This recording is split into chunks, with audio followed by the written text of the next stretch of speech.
सूरत से भ्रष्टाचार के एक चर्चित मामले में बड़ी अपडेट सामने आई है।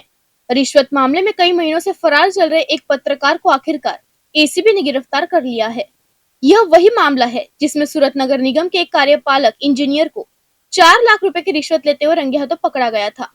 सूरत में भ्रष्टाचार निरोधक ब्यूरो यानी एसीबी ने रिश्वतखोरी के चर्चित मामले में फरार चल रहे आरोपी मोहम्मद इस्माइल उर्फ परवाना जमील खान पठान को गिरफ्तार कर लिया है। एसीबी के अनुसार यह गिरफ्तारी उस मामले में हुई है जिसमें 20 फरवरी 2026 को सूरत महानगर पालिका के तत्कालीन कार्यपालक अभियंता विपुल गणेशवाला को 4 लाख रुपए की रिश्वत लेते हुए रंगे हाथों पकड़ा गया था। जाँच के दौरान एसीबी ने इस मामले में पत्रकार मोहम्मद इस्माइल उर्फ परवाना जमील खान पठान का नाम भी आरोपी के रूप में दर्ज किया था। जांच एजेंसी के अनुसार शिकायतकर्ता के निर्माण को न तोड़ने के बदले 15 लाख रुपए की रिश्वत की मांग किए जाने का आरोप है, जिसमें दोनों आरोपियों की कथित मिलीभगत सामने आई थी। कार्रवाई के दौरान जहां कार्यपालक अभियंता गिरफ्तार हो गए थे, वहीं मोहम्मद इस्माइल उर्फ परवाना कथित तौर पर फरार हो गया था। कई महीनों तक उसकी तलाश के बाद अब एसीबी ने उसे गिरफ्तार कर लिया है। गिरफ्तारी के बाद आरोपी से पूछताछ की जा रही है और मामले में आगे की जाँच जारी है। एसीबी ने आरोपी को गिरफ्तार कर कानूनी प्रक्रिया शुरू कर दी है। जाँच एजेंसी अब इस मामले में सभी पहलुओं की जाँच कर रही है, जिसमें कथित रिश्वत मांगने की साजिश, दोनों आरोपियों की भूमिका और अन्य संभावित तथ्यों की भी पड़ताल की जा रही है। भ्रष्टाचार के इस चर्चित मामले में फरार आरोपी की गिरफ्तारी को एसीबी की महत्वपूर्ण कार्रवाई माना जा रहा है। अब आगे की जांच और न्यायिक प्रक्रिया के बाद ही इस मामले में सभी तथ्यों और आरोपों पर अंतिम कानूनी निष्पक्ष सामने आएंगे।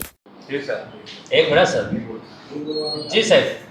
जी सर, परवाना नामનો આરોપી ઘણા સમય પછી પકડવામાં આવ્યો છે। ગત ફેબ્રુઆરી મહિનામાં એસીબીમાં ફરિયાદ મળેલી કે સંતોષ ઇન્ડસ્ટ્રીયલ સબ એસ્ટેટમાં ફરિયાદીના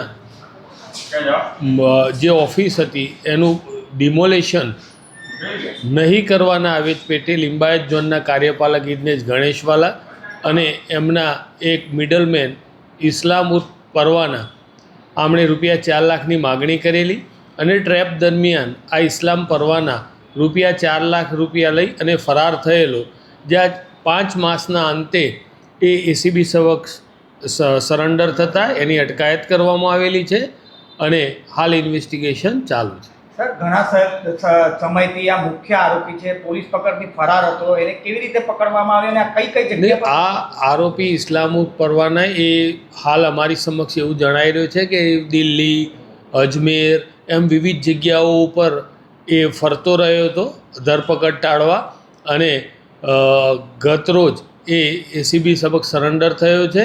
એ ક્યાં ફર્યો, કયા કયા લોકોને મળ્યો, કોણે કોણે એને મદદ કરી તથા રૂપિયા 4 લાખ એણે આજ દિન સુધી ક્યાં સંતાડેલા રાખેલા છે, આ તમામ મુદ્દાઓની ઇન્વેસ્ટિગેશન બાકીમાં છે, જે નામદાર કોર્ટથી રિમાન્ડ મેળવી અમે એની વિસ્તૃત તપાસ કરીને જે કોઈ પણ પ્રકાશમાં આવશે બધી બાબતો તમારી સમક્ષ મૂકીશું। જી સર, એસીબી સમક્ષ ત્યાં હાજર થયો છે તો એના હાથમાં પાટો બાંધેલો છે, તો કે શું હતું, એનું એક્સિડન્ટ થયું હતું, શું કારણ હતું?